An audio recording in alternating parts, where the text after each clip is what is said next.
My beloved, in the pink and green and scarlet of the morning garden. Her gown, too, pink and green with sleeves of scarlet. Her hands, I know, as cool as the morning petals. Her unsmiling face, raised to the sky. A sky of palest blue, a band of dove-grey cloud to the west.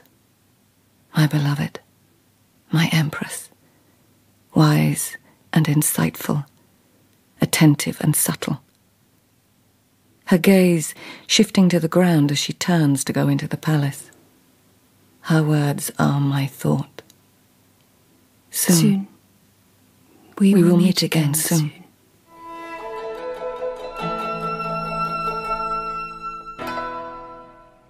There is much that may be learned from Lady Shonagon. If she can bear to be with me, Your Majesty. I was trying to tell her a story, remember stuff. All jumbled, something about a mirror, I think. And then I fainted, knocked over a table full of pretty things. Yes, Lady Shonagon told me about that. When I woke up, she was still there, saying some kind of poem thing. It would be one of her lists. Just a list, Your Majesty. That's all. One cannot say just or that's all. Lady Shonagon's lists are unique. They are not quite stories and not quite poems. Compose a list and solve a mystery. Would Your Majesties like me to pour a little more sake? I think we have had enough sake. Yeah, I will take a little more. Yes, mysteries, conundrums, villainy. Thank you, Uzume. Lady Shonagon and Lieutenant Yukinari have solved many of those for us. I've met the Lieutenant. With Lady Shonagon. They are often together. They have not, in fact, My Highness, seen each other for many months. They are something of a mystery themselves. The conundrum of Shonagon and Yukinari. Lady Shonagon will be joining us soon. Perhaps we should talk of something else. The conundrum of Uzume, perhaps. They say there was something strange about their meeting, something uncanny. I believe a ghost was involved. I can assure you, My Highness, there was no ghost. I had the story from Shonagon herself. Well, certainly Yukinari has little of the phantom about him. He is earthy. He is. Earthy as a steadfast soldier. And of exceptional intelligence. He saved my life once. Steadfast Yukinari. Shonagon can tell you. Your life, Uzume. If, as you say, you lived among wolves, your life must have been often in danger. A little more sake, Uzume. Of course, Your Majesty. And yes, Your Majesty, I was often in danger. But more from human hunters than from the animals themselves. Hunters have great respect for wolves, because no human can hunt like them. Perhaps. But is it respectful to lay out poison meat? To dig traps with spikes at the bottom? To smoke out dens and kill all the young? Would not wolves do these things if they knew how? They have taken babies from cradles. I read of a man who became a wolf. When the moon was a certain size and a certain colour, he became a wolf. But he didn't eat babies. He devoured young women.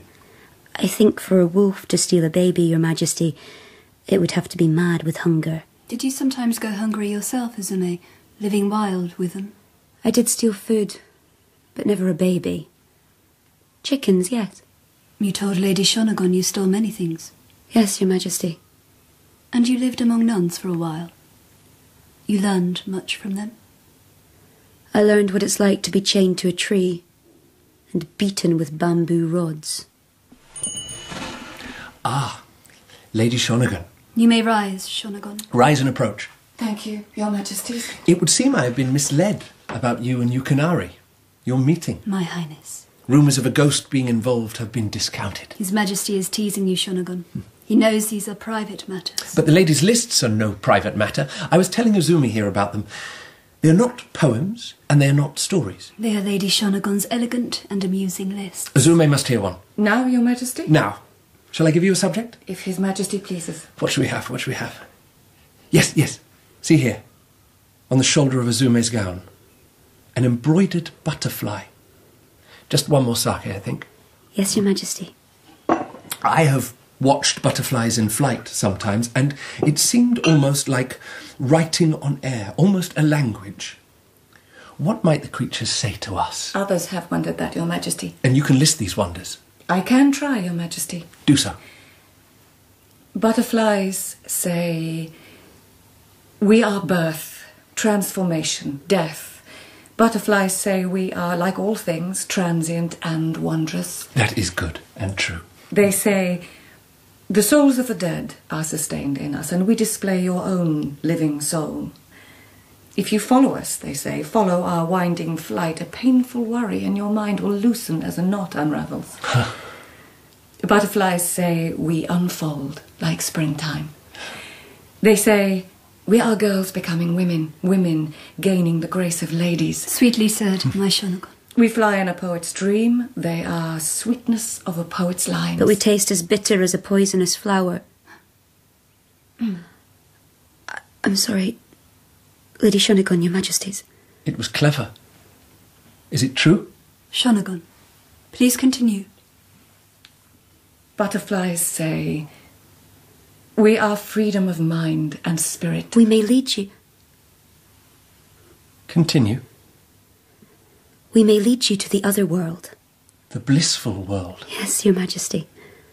Is it you who are uncanny? A single butterfly high above says, I am a sad and lonely lover.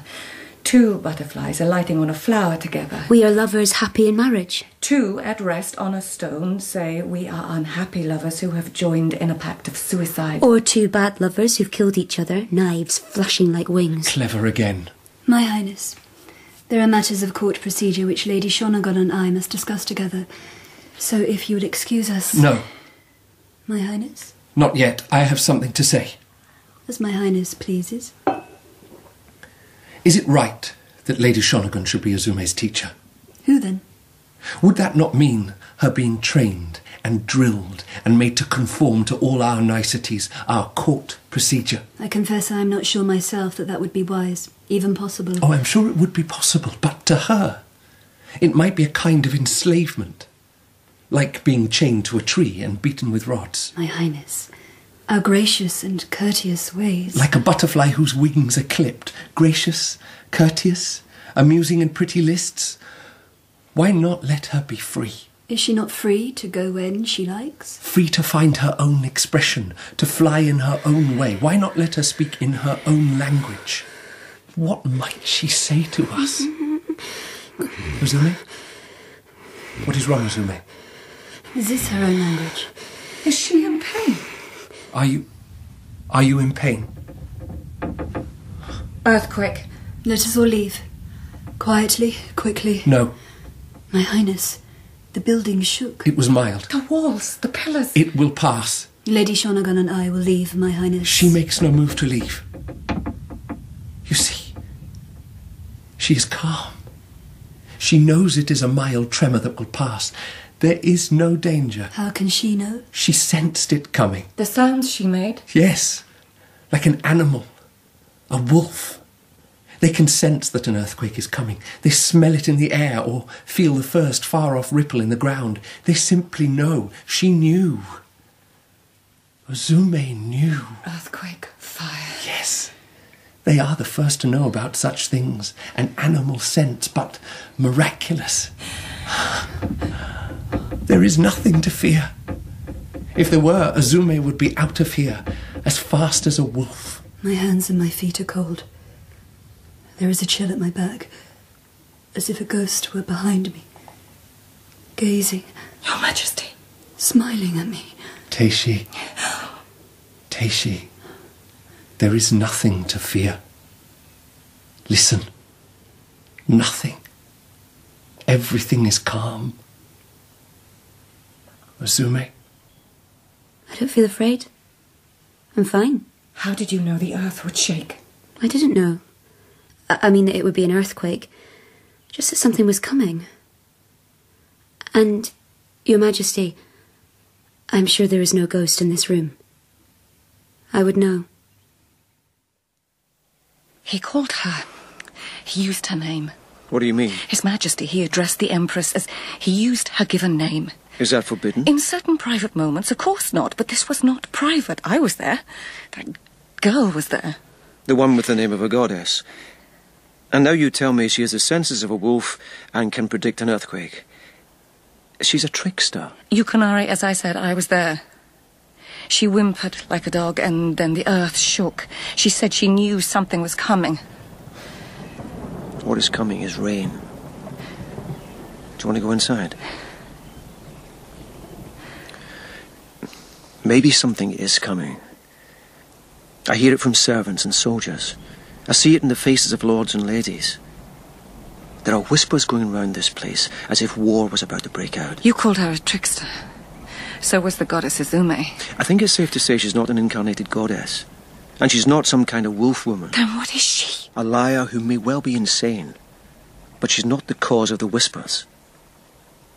Shonagon, the Emperor, ever since I arrived here, before we even found Izume, His Majesty seemed, I don't know, troubled somehow.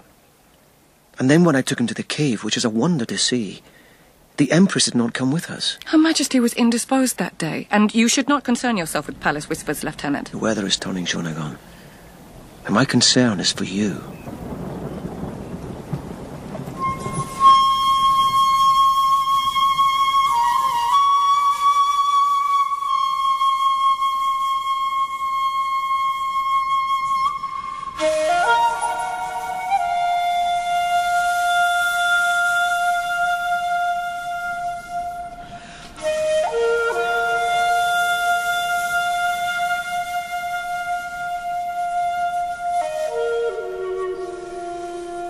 My Empress, my beloved, in the green and purple and mauve of the evening garden.